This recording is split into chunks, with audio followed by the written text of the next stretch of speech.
것으로 보이는 김민석 전 총리가 하고 있죠. 그래서 김민석 전 총리가 연일 지금 인터뷰를 하고 있어요. 그래서 오늘은 박성태 뉴스쇼에 출연을 했습니다. 그래서 그 영상도 저희가 준비를 했는데 보시고 얘기 이어가겠습니다. 이른바 보안수사 요구권에 대해서는 제가 정청래 대표와도 여러 번 얘기할 때 정청래 전 대표도 보안수사 요구권은 해야 되는 거 아니냐라는 말씀을 여러 번 주셨고 최근의 생각이 어떠신지는 모르겠지만 그러니까 정 전 대표를 향해서 굳이 당대표 2번 할 필요가 있냐 이런 얘기를 했는데 오늘은 톤을 더 높였어요. 그러니까 하루 지난 만큼 공세 수위가 좀 더 올라가는 느낌이에요. 그래서 오늘은 이 정 전 대표를 향해서 저 사람들 나빠요. 그러니까 전선을 계속 만들고 다 적으로 만들고 이제 검찰과 싸우고 당내에서 싸우고 예를 들면 뭐 청와대를 하고도 싸우고 이런 걸로는 정치를 할 수 없다. 특히 여당 대표를 할 수가 없다. 이런 얘기를 해요. 그러니까 집권 야당이 돼서는 안 된다. 더불어민주당이. 이거 정청래 대표가 또 대표가 되면 이거 집권 여당이 아니라 집권 야당 되는 겁니다. 이 얘기죠. 대놓고 말한 거예요. 그리고 사실 그 부분은 굉장히 그러니까 민주당 입장에서는 그 일종의 금기어거든요. 그냥 그 가능성을 처음부터 봤거든요.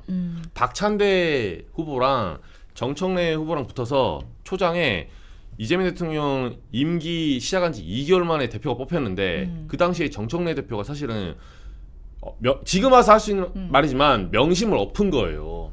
대통령이 박찬대 후보를 밀었죠. 대통령 주변 사람들이 밀었는데 그게 지다 보니까 청와대 입장에서는 대통령은 져서는 안 되는 존재예요.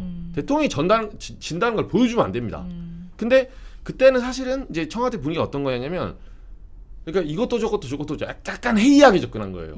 그래 뭐 정청래도 우리 뭐 법사위원장 했었고 계엄 때 했었지. 나는 뭐 박찬대가 더 좋지만 그래 뭐 정청래도 잘하겠지. 이런 해이한 발상.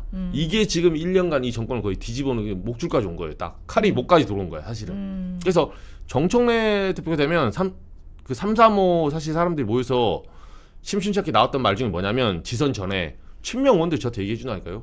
정청래 대표가 만약에 당대표 되잖아요? 당 깨야 합니다. 민주당 깨야 돼요. 그러니까 8월에 연임이 되면 만약에 정청래 대표가 당선이 되는 순간에 이 노선으로 되잖아요. 그러면 대통령과 어떤 협업 자체가 안 되는 여당 대표가 올라온 거잖아요. 근데 생각해 보세요. 윤석열이 마지막에 목리 부릴 때 어찌됐든 간에 거부권을 70번 이상 썼거든요. 우리나라 헌법 제도상 보면 좋든 싫든 간에 우리나라 마지막 법안 공포권은 헌법상 대통령이 쥐고 있어요. 근데 여당 대표가 올린 법안이 안 맞아 나랑.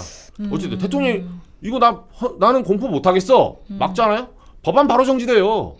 우리 나락으로 간 겁니다. 아예. 4년간 정지시킬 수가 있어요. 그러니까 그런 사태가 될 수도 있다. 네. 왜냐하면 정청래 전 대표가 이제 첫 번째 대표를 할 때에는 그래도 이게 사고가 계속 있긴 있었지만 뭔가 청와대하고 이게 보조가 안 맞는 게 삐끗삐끗하는 사건들이 있었지만 그렇게 노골적이진 않았거든요. 근데 이제는 이제 연임 도전을 할 때는 야 이거 이렇게까지 노골적으로 이렇게 돌아선다고 대통령한테 이렇게 반기를 든다고 입으로는 월드 클래스 대통령이라고 하는데 아니 행동은 그렇지 않고 또 이번에도 당장 대통령은 이 선안권 투자 계획 직접 가고 이재용 회장 뭐 최태원 회장한테 뭐 내가 큰 절을 할까? 근데 주위에서 참모들이 말리니까 90도 인사를 하고 정말 국민 영웅이다 이러고 있는데 전북에 가가지고 전남만 투자해가지고 아쉬우시죠? 상실감이 크시죠? 이런 얘기를 하면 이제 이거는 대통령이 노골적으로 잘못했다고 하는 거잖아요. 근데 당대표가 되면 첫 번째 임기 때도 저는 꽤 그랬다고 보는 게 검찰개혁 논의 때 사실은 꽤 그랬다고 생각을 합니다. 그렇죠. 왜냐하면 그때도 수도 없이 그거 가지고 얘기했는데 또 리바이벌하는 지겨운 얘기지만 사실 정부가 냈던 중소청 공소청 법안 1차 정부안이 있었어요. 그거는 뭐 당에서 전반적인 반발이 있었습니다. 어쨌든 간에. 저는 그것도 사실 그동안 민주당이 얘기한 검찰개혁의 어떤 범주에서 보면은 크게 벗어나지 않았다고 보는데 어쨌든 당의 반발이 있었습니다. 그래서 그 당의 반발을 수용해서 당 정책위하고 그럼 요 정도 선에서 우리가 얘기를 해봅시다라고 거의 당정이 합의한 안이 2차 안이었어요.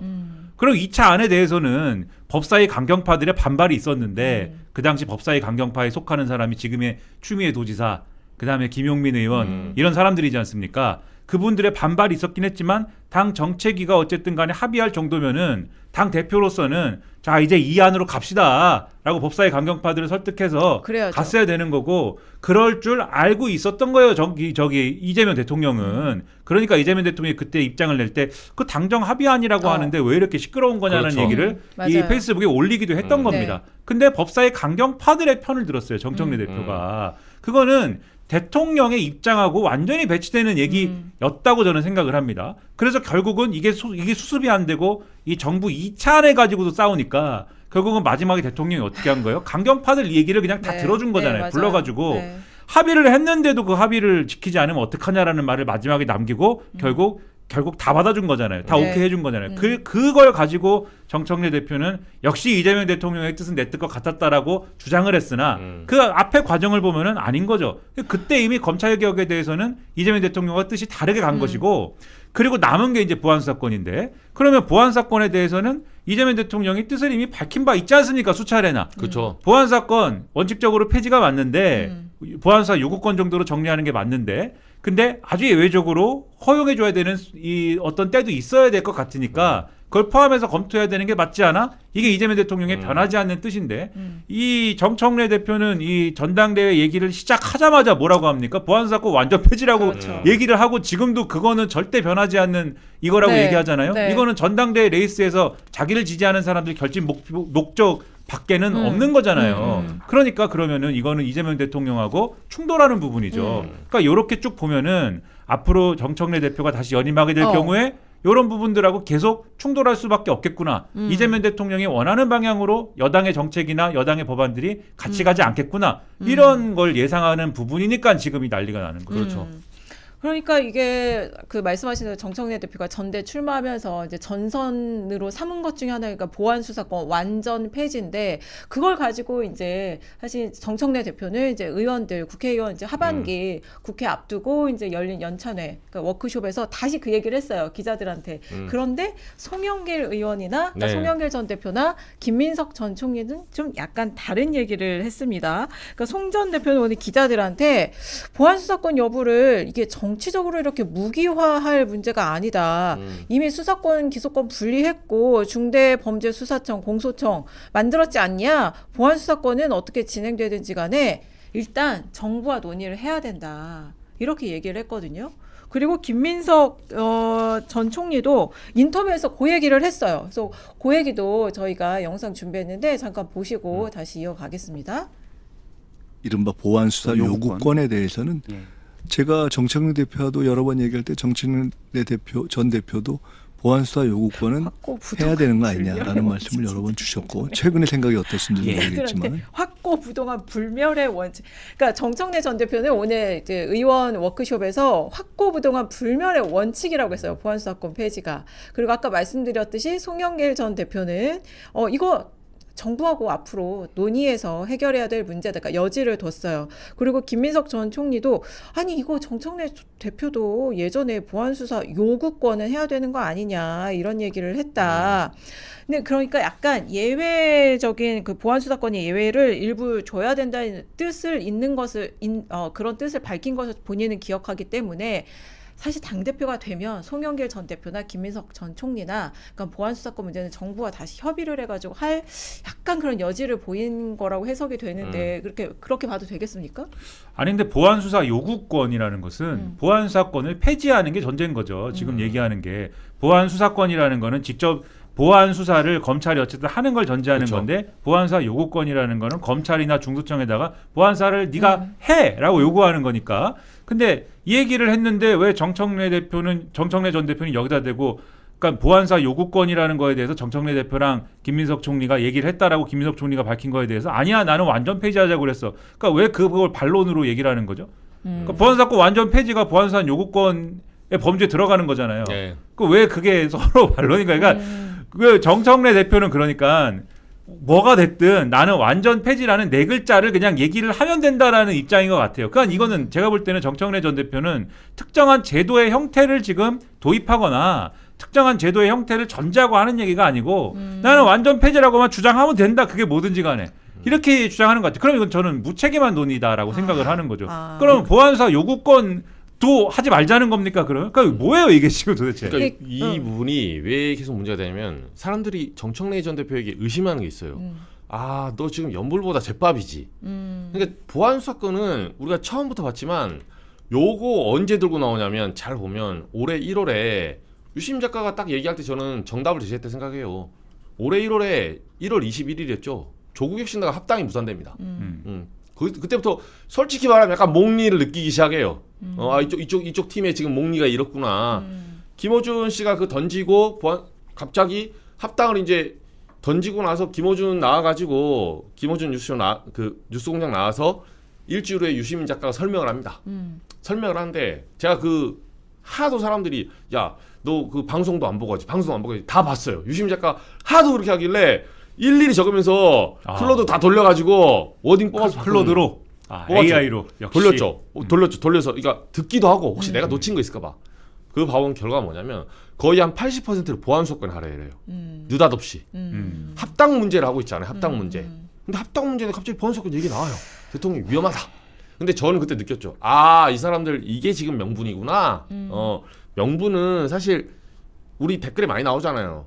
그 효종인가? 효종 이후에 예속 논쟁. 예, 조선 후기에. 그러니까 그 왕의 지금 계모인 그 인수대비였나? 그 사람이 3일장을 해 상복을 입어야 되냐? 3일장이냐? 5일장이냐? 싸우는데 사실은 토지 자본에 대한 싸움이야. 이 땅 내 거라 이거지. 중구파가. 야, 꺼져. 이거 다 내 거야. 이 얘기고 사실은 물질주의 그 자본주의에 그 싹트고 있는 그게 지금 뺏기기 싫은 거지. 당권 싸움 하는 거고. 그 예속 논쟁은 명분이에요. 근데 이 사람들이 지금 명분이 필요했던 거야. 그래서 정청래 전 대표는 왜 리트머스가 되졌냐면 이 직전에 6.3 딱 지선 끝나고 나서 보안수사권 폐지가 하도 말하니까 대통령이 접은 거예요. 그럼 자 국회로 보냅시다.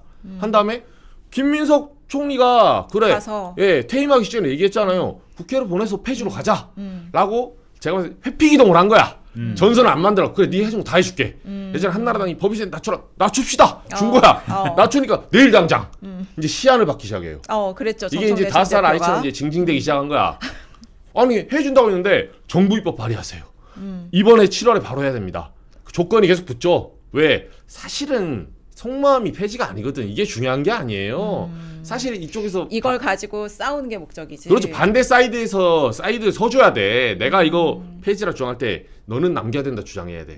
그래야 전선이 그려지고. 근데 왜 그 얘기를 안 하는 거야? 그렇죠. 내 작전대로 가는데. 이렇게 해도 얘기 안 할 거야? 하면서 계속 좁혀갔다는 그렇죠. 얘기죠. 김을 빼니까 그 김을 뺀 걸 다시 위로 살리려고 그래요. 아니야 내가 한 말은 이거야. 조건에 조건을 붙이니까 이번에 밑장이 드러난 거예요. 그게 정확하게 타결 입은 거예요 사실은.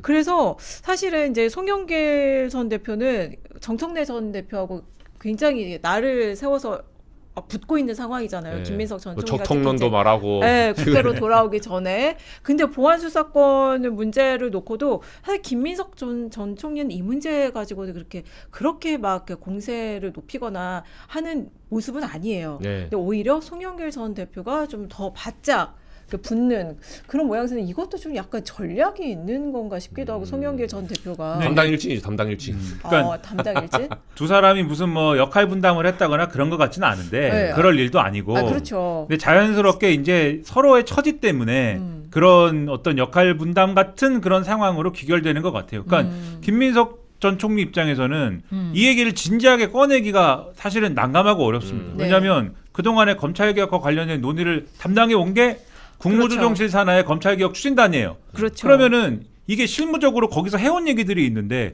진지하게 그러면 보안수사권 어떻게 해야 되는지를 그러면 대안해 갖고 얘기해 봅시다 이러면은 그 국무조정실이라는 게 국무총리 산하에 있는 건데 거기서 했던 얘기들을 막 벗어나도 그거 이상한 것이고 또 그 안에서 얘기하면 불리한 어떤 운동장에 서게 되는 것이고 그러니까 얘기를 안 하는 게 맞고 그냥 얘기를 안 해버리는 게 맞고 얘기를 안 하려니까 지금은 전선 안 만들기 위해서 이정주 기자님 말씀하신 대로 안을 안 갖고 오겠다는 거잖아요.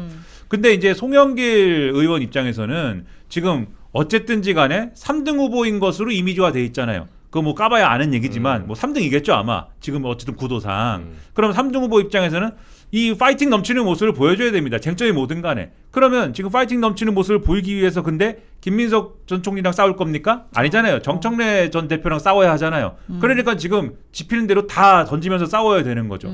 그러니까 이게 서로 짠 건 아니겠지만 김민석 전 총리는 약간 우아하게 가는 거고 지금 송영길 전 대표는 약간 브롤로 스타일로 이제 주먹 내지르고 이제 이렇게 가는 거고 이렇게 되는 거죠. 김민석 전 총리 이제 인터뷰 지금 공개된 게 한 3건 정도 되잖아요. 오마이뉴스랑 네. 2건, 그러니까 그 한 건 했죠. 이제 2개에 걸쳐서 이제 콘텐츠가 나왔고, 그다음에 JTBC도 출연을 했고, 오늘은 이제 CBS도 네, 출연을 맞죠. 한 건데 그 화법이 좀 어떤 것 같아요? 이제 네. 정치인의 해법으로 완전 돌아왔죠. 사실 국무총리 때는 어쨌든 공무원이니까 고위 공무원이고 중립을 지켜야 되는 뭐 위치에 있었잖아요. 그래서 많이 답답했을 거예요, 사실은. 근데 이제 딱 족쇄 풀리자마자 그저께 이임식 하자마자 예, 연타로 이제 인터뷰한 거 보면 저는 그 김민석 총리가 좀 더 이 약간 예열 단계인데 이 쟁점을 좀 더 올릴 수도 있어요, 나중에. 왜냐하면 조만간 유 작가님이 참전한다는 소식이 여의도에 파다하더라고요. 또? 예. 어디 뉴스공장에 또 출연한다는 거예요? 팟빵에 아고라에서 뭐 만든다고 하던데요.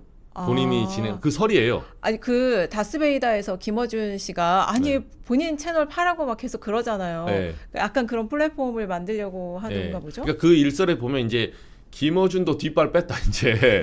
김어준 총수는 이제 이 촉이 굉장히 민감한 사람이거든. 아 이거 게임 끝났구나. 그래서 살짝 뒤로 빼는데 유시민 작가는 이제 뒤로 안 물러서는 스타일이거든요. 물러설 곳이 없다. 예, 그래서 이제 개인 자기 그러니까 저도 이제 유튜브 업계 이제 작가나 이쪽 사람들 들었어요. 어젠가 그젠가. 그래서 이미 그런 설이 도는군요. 예, 팟빵의 아고라 쪽에서 뭐 하나 만들어서 세팅을 좀 했다고 하더라고요. 그 다음 주인가 빠르면 나온다고 하더라고요. 본인 방송으로 아예. 그럼 거기에 예를 들어 정청래 전 대표 출연해서 정 대표를 인터뷰를 한달지 그럴 수도 있겠네요. 그거는 본인의 논평도 그건 하지만 굉장히 무식한 방식이고 본인도 논평하지만 그렇게 하면 진짜 선거 망해버립니다. 근데 조금만 이 사람들이 세련되게 하자면 서로 따로 또 가치로 가야 돼요. 나는 대의를 위한 거야. 나는 증축을 위한 거지 정청래를 위한 게 아니야. 나는 민주당의 증축을 원하는 우리 기존의 원주민들을 위한 거야. 정말 이재명 정권이 위험할 수 있어. 집토끼 어디 가냐. 이 소리를 외치면서 계속 대의를 주장할 거야 아마. 이제 유시민 전 장관이 지금까지 여러 가지 뭐 이런 정치적인 측면에서 네. 작전으로 들어와서 한 일들이 그렇게 좋은 결과로 이어지지 않았어요. 그렇죠. 네. 옛날에 뭐 180석 얘기 뭐 그런 것도 그렇고 지난 대선에서 괜히 여러 가지 얘기를 하다가 김문수 후보의 이제 배우자 얘기를 또 함부로 하는 바람에 그것도 마이너스 되고 그쵸. 주로 그런 식으로 움직이다가 마이너스 되는 것이 늘 있거든요. 그리고 계좌 추적, 그 계좌 압수수색, 네. 네, 그 얘기도 했다가 사실이 아닌 걸로 드러나서 사실 네. 논평 접겠다고 했었잖아요. 네, 사과했죠. 그렇죠. 그러니까 이번에도 아까도 말씀드렸지만 이재명 대통령이 예를 들면 용역 평론가 이런 얘기에 배우라고 하는 바람에 제가 볼 때는 김어준 씨도 그렇고 정청래 전 대표도 그렇고 그거 굉장히 곤란한 얘기예요. 용역 평론가라는 게 쉽게 얘기하면은 재건축할 때 철거 용역이 들어와서 이제 그 원주민 내쫓는다는 얘기인데 철거 용역이 신념을 갖고 하지 않잖아요. 폭력으로 내쫓는 거잖아요. 그렇죠. 폭력으로 내쫓는 거기도 한데 이 폭력을 예를 들면 내가 반드시 이 지역은 재개발이 돼야 된다고 믿기 때문에 내가 여기 재개발을 위해서 철거를 해야겠어 이렇게 하지 않잖아요. 그렇죠. 돈 받고 하는 네. 거잖아요. 네. 네. 그럼 용역 평론가들은 그냥 하는 게 아니라 그 전에 담론을 우리가 유추해 보면은 무슨 뭐 정부 광고 얘기한 것도 있고 무슨 자리 얘기한 것도 있고 맞아요. 막 이러잖아요. 뭐 그런 종류의 이권이 오간다는 얘기를 지금 하는 거거든요. 근데 그 배우가 이재명 대통령이다? 큰일 날 얘기죠 이거는. 근데 그런 얘기를 이 김어준 씨가 됐든 정청래 전 대표가 됐든 어떻게 감당하겠습니까? 그 배우가 김민석 총리다라고 주장할 때는 이게 뭔가 전당대회와 관련돼서 과열된 주장을 하는구나 이렇게 그냥 생각하면 되는 문제일 수도 있는데 이 이재명 대통령이 배우있다고 그러면 엄청난 얘기가 되니까 감당 못하는 거여서 그렇게 되는 순간 그러면 이거는 4분의 1 되는 거거든요. 자기들끼리도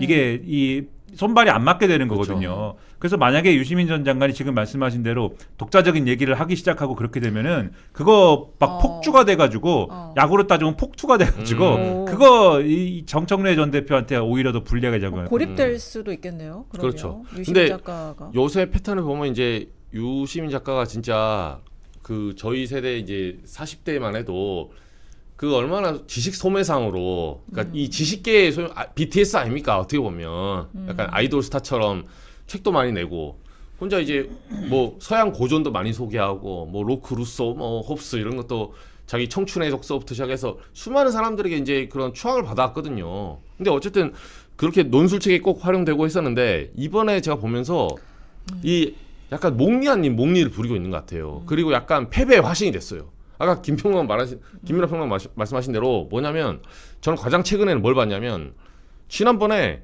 조국 혁신을 합당할 때 있죠. 그 정청래가 던지고 나서 전 대표가 던졌어요.